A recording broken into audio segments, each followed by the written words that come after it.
Good afternoon and welcome to this webinar, DOE and EPA, Understanding How These New Standards Impact You and Why Natural Refrigerants Are the Solution. This event is sponsored by Embraco. I'm your speaker, John Prahl, a Technical Support Engineer for Embraco North America. Thank you for joining us.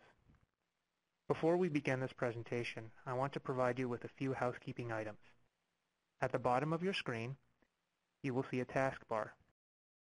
Each icon on the taskbar is assigned to a particular element of today's webinar. If you are unsure about what an icon does, hover over the icon with your mouse and a box will pop up that tells you the function. A copy of today's presentation is located in the Handouts icon. Please take our survey following the webinar by clicking on the survey icon in the taskbar. Below the presenter photo, there is a blank question box that allows you to type a question in the box and then hit submit to send it to us. Later in the live program, I will address as many questions as possible.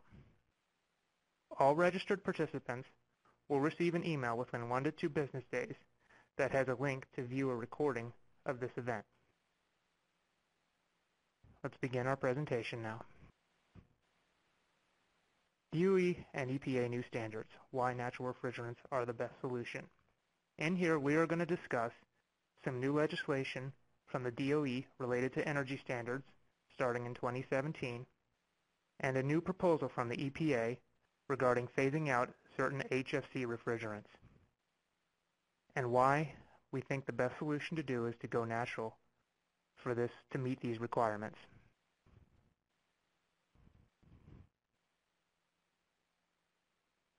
Facts.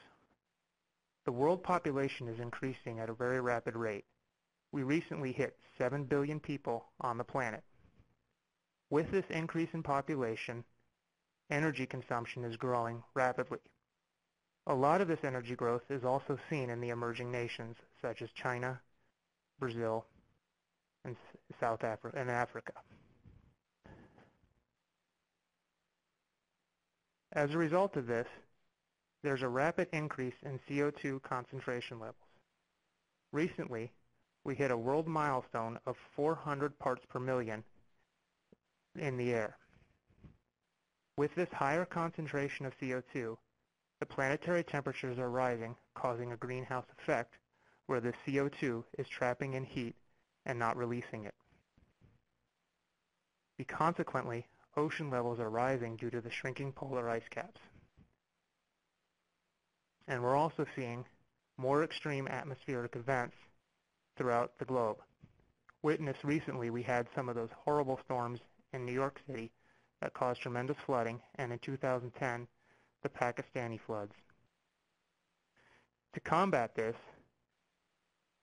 global governments have been working out an agreement to try and come up with methods to reduce some of these greenhouse gases being released into the atmosphere. A final appointment for this global climate agreement is scheduled to happen in Paris in 2015.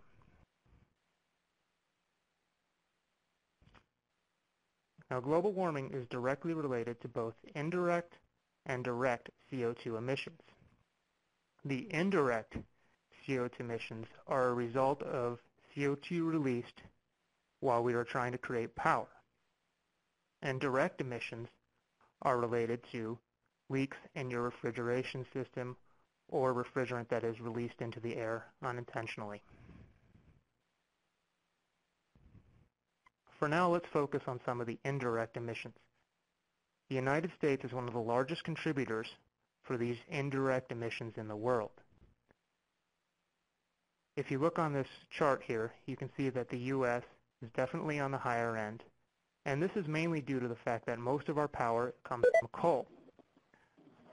So for every kilowatt hour of power generated, 1.12 pounds of CO2 is released. Now, this is an average for the United States, and this number varies depending on what part of the country you are in. In our case, a lot of our power is derived from coal, which releases a lot of CO2. If you take a look at Brazil, which is heavily reliant upon hydroelectric power, you see that their number is much lower.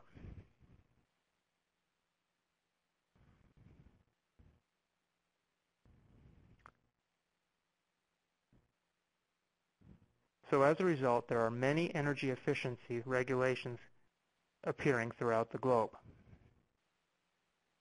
particularly related to light commercial applications, which is the point of this conversation.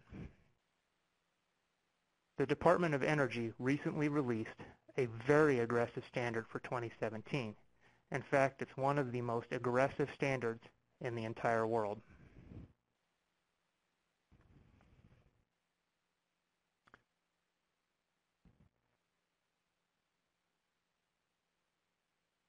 So how difficult can the standard be? In some applications, such as an upright glass door freezer, the new standard can require up to 57% less energy than the current standard. Keep in mind this value is based upon the frontal area of the type of equipment you're looking at, so it can vary depending on how large or small the equipment is as well. We're seeing that some horizontal solid door ice cream freezers are having to reduce their energy consumption by up to 53%, and bottle coolers by as much as 48%. And finally, professional kitchen freezers and refrigerators could be up to 50% less energy than the previous standard. Takeaway is this is a huge challenge for all manufacturers to meet, and just changing the compressor to a more efficient compressor is not going to be enough to meet the standard. We're going to have to look at using different refrigerants that are more efficient than the current ones. We need to look at improving the fan motors in the equipment, taking a look at EC fan motors, better insulation in the cabinets to keep heat from entering into the cabinet, and improved seals around doors to do the same.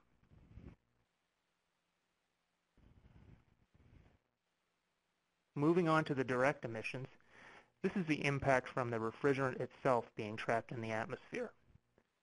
Currently, one of the most popular refrigerants to be used is R404A. Every 1 pound of R404A released into the atmosphere has the global warming potential of 3,920 pounds of CO2. Compare that to R290, or propane, which only has 3.3 pounds of global warming potential in CO2 pounds. Aside from not having any ozone depletion, you can see that these refrigerants will be much better for the environment.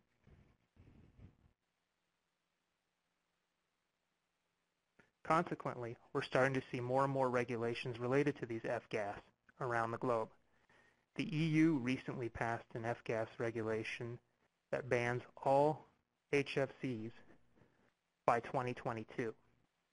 And the EPA recently released a proposal to ban HFCs by the beginning of 2016. Again, this is a proposal at this point and not yet finalized. Japan and China are going to be proposing very similar actions as well.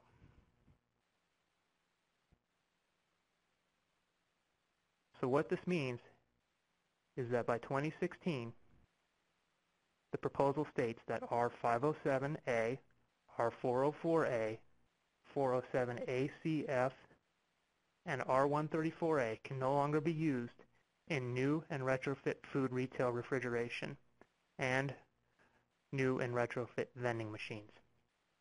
An alternative needs to be used.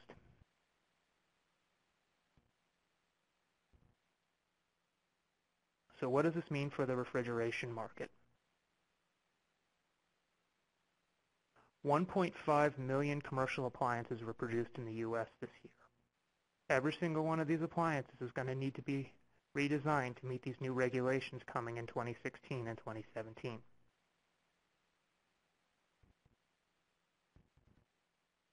Which is the best track? How are we going to solve this challenge? Natural refrigerants appear to be the best choice that we can take to beat this challenge. It's a proven technology. There are 2.7 million HFC-free light commercial appliances already in service in the world. And this includes hydrocarbon-based systems and CO2-based systems. And there are millions upon millions of household refrigerators using hydrocarbons today, mainly being used in Europe. These refrigerants are safe. Current charge limitations are 5.3 ounces of propane in any commercial equipment. The reason this charge limit was chosen is based upon the upper flammability limit and the lower flammability limit of the refrigerant, meaning that in a certain volume of space, if the concentration of propane is too low, it cannot ignite, or if the concentration of propane is too high, it cannot ignite. Based on average room occupancy, calculations were done to determine that if the system were to have a catastrophic leak, the amount of gas in the occupied space would be so low that it would not be able to ignite. Even if it were to ignite, the explosive force is so weak that there is not enough pressure to injure someone, and the flame is too cold to actually burn you. So this is a safe application for this gas.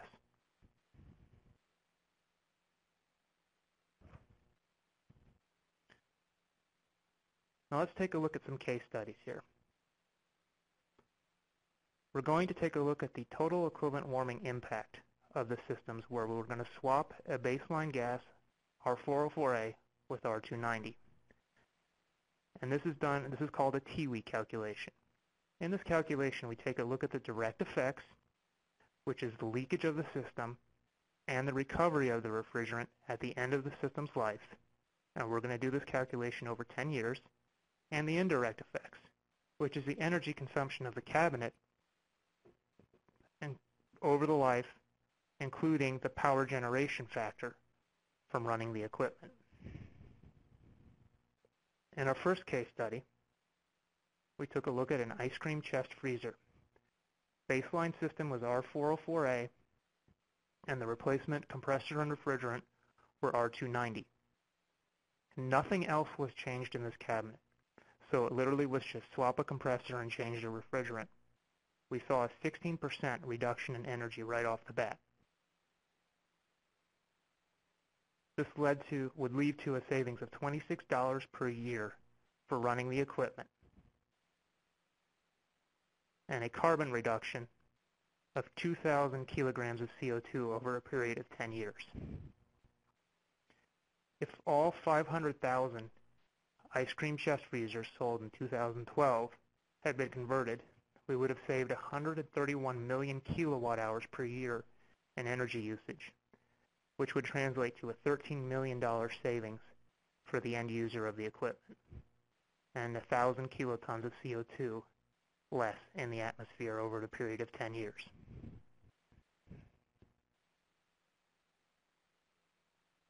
When looking at a medium glass door merchandiser, we saw a 32% reduction in energy. Now this system included a change of fans to EC fan motors and LED lighting from standard lights. This worked out to about a $38 per year savings for the end user, and a reduction of 2,300 kilograms of CO2 in the atmosphere over 10 years. Around 1 million of these types of equipment were sold in the U.S. This would have translated to 400 million kilowatt hour per year reduction in energy consumption and a $38 million savings per year on energy bills. Finally, let's take a look at a vertical glass door freezer. Again, very similar changes as the last unit. We changed the lights, we changed the fan motors, compressor, and refrigerant. We saw a 43% reduction in energy consumption, which annually works out to $226 per year, and a savings of 12,700 kilograms of CO2 over 10 years being released into the atmosphere.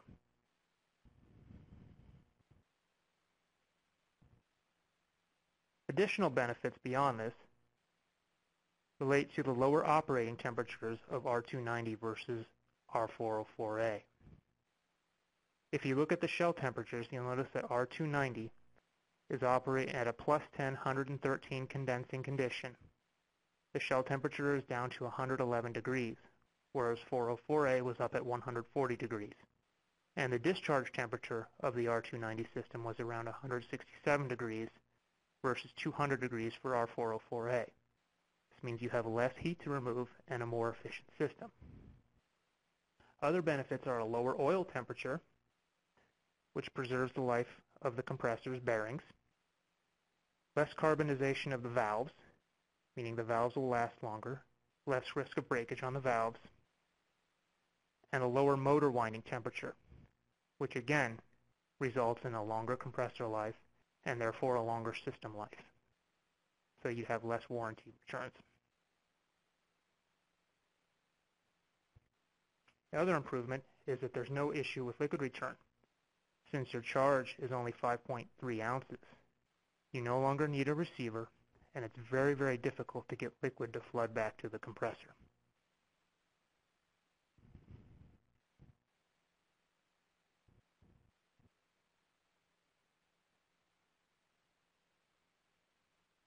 There's also no refrigerant glide with this refrigerant.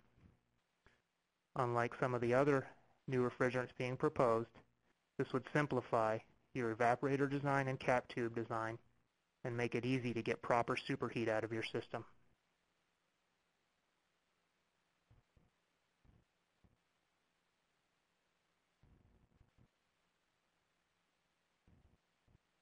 R290 and R600A are also established technologies.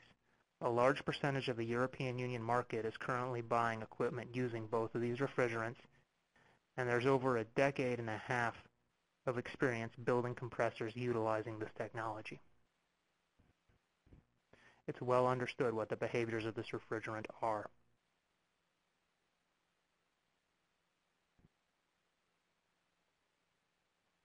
Finally, these are low-cost refrigerants.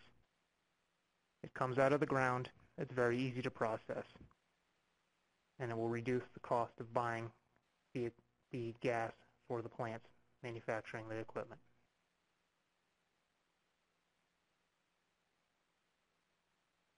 Natural refrigerants already can cover most light commercial applications. Currently, some challenges are going to be around large equipment. In that case, we have to use multiple circuits to service this type of equipment.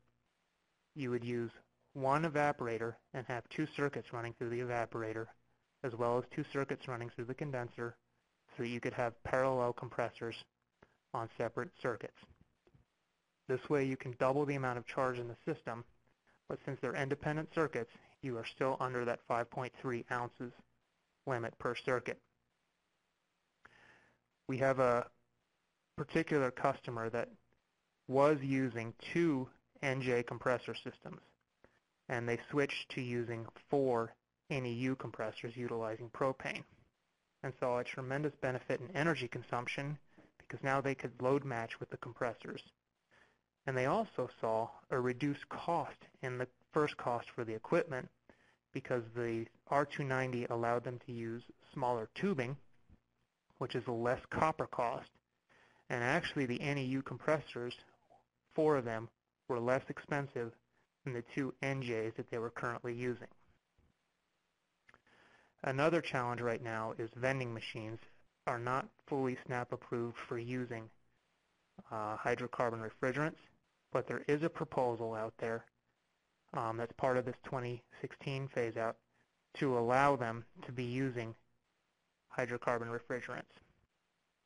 Also, commercial appliances are going to be SNAP approved to use R600A very shortly, and this is going to be useful for the smaller compressors where R290's volumetric efficiency is a little too high, so around 500 BTUs and below.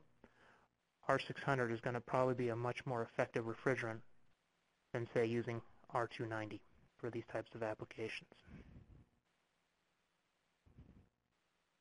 There's also a common effort to increase the charge limit up to 300 to 500 grams, and this would cover all plug-in applications with a single circuit solution, so you wouldn't have to double up on compressors if you didn't want to. Natural refrigerants are the best choice for the world going forward.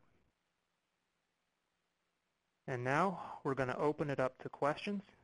One other thing I would like to mention is that we have a website, www.naturalrefrigerants.info, that you can visit to find a lot of this material we just discussed today, as well as an email address that you can shoot your questions to, naturalrefrigerants@embraco.com, and we will answer your questions there as well.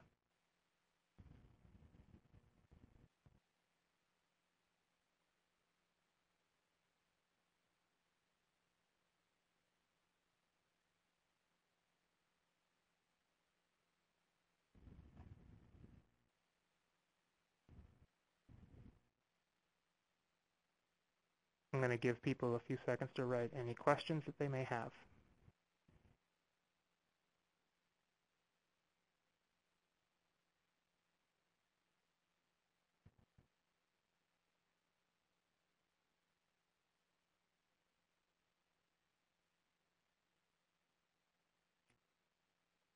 First question I have is, what do the manufacturers need to do to prepare facilities for the manufacturing of systems using hydrocarbons?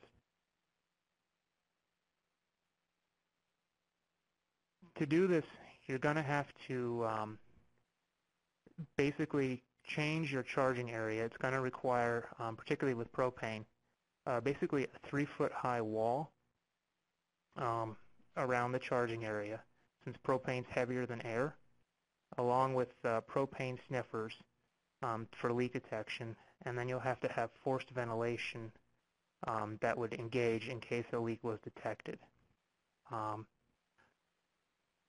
One of the suggestions that we would have too is to work with UL, work with your local fire code, and also work with any of the companies like Galileo or Agrimcow, and get them all together to kind of work through some of the issues that you may have related to that. You want to get them all in the same room. The other thing is Proclama has a wonderful document on preparing your facility and what kind of safety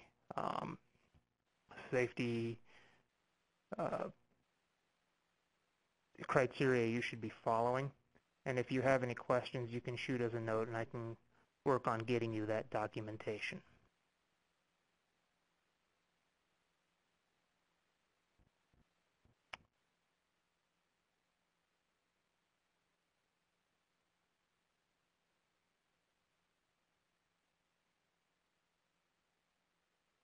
Another question we have is, what is the best practice for servicing and replacing compressors in hydrocarbon systems?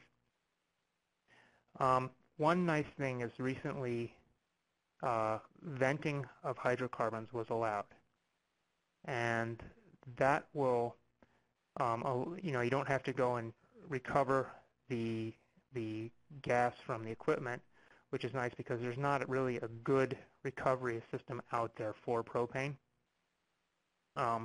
Also, if you go on Embraco's website, and on that website I just mentioned, we have a video that walks you through how to replace a compressor using hydrocarbons.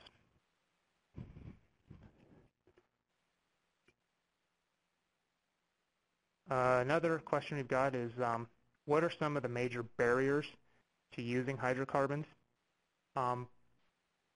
Right now, the biggest challenge is just the cost of implementing some of the charging equipment in the factories.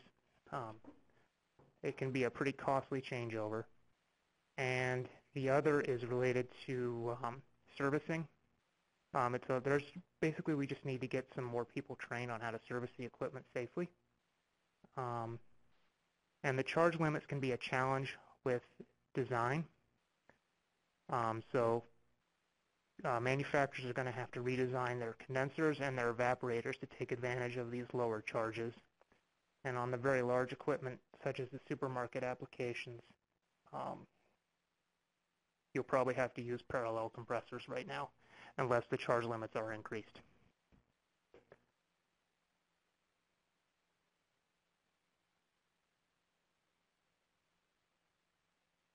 Another question is, With regards to the issues on liquid return, is it due to the physical properties of the gas itself?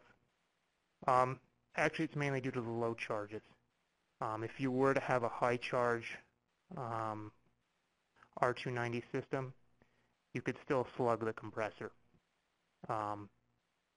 It's just that with the charge limitations, it's just not enough gas in there to actually cause slugging.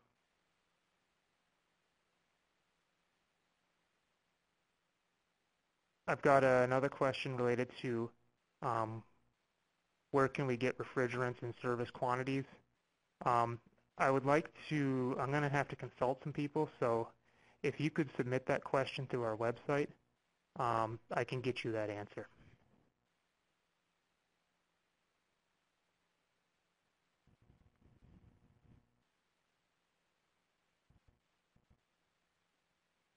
And also a clarification on the charge limits. The 150 grams is specifically to, to increase the limits. It's a proposal right now for commercial equipment right now, such as display cases and refrigerators and freezers. It is 150 grams.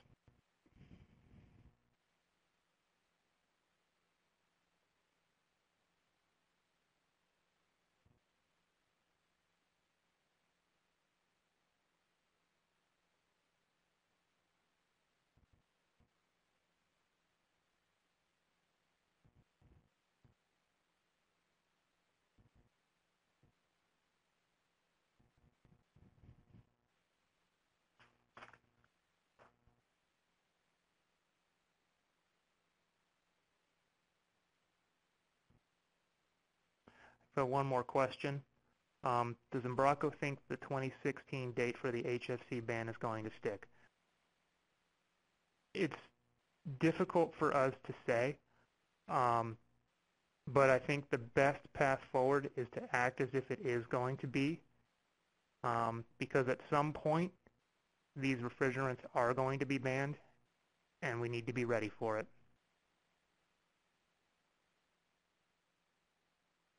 Most likely, I think it will get pushed out to like 2018 or 2020.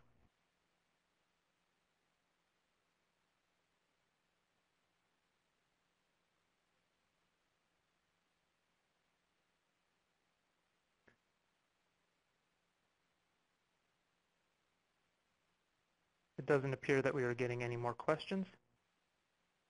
So with that, we're going to conclude today's webinar. Again, thank you very much for joining us.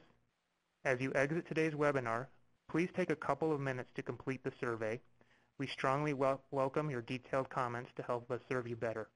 If you have any additional questions or comments, please don't hesitate to contact us at webinars@bmpmedia.com. We appreciate your time, and I hope you found this webinar to be a valuable experience.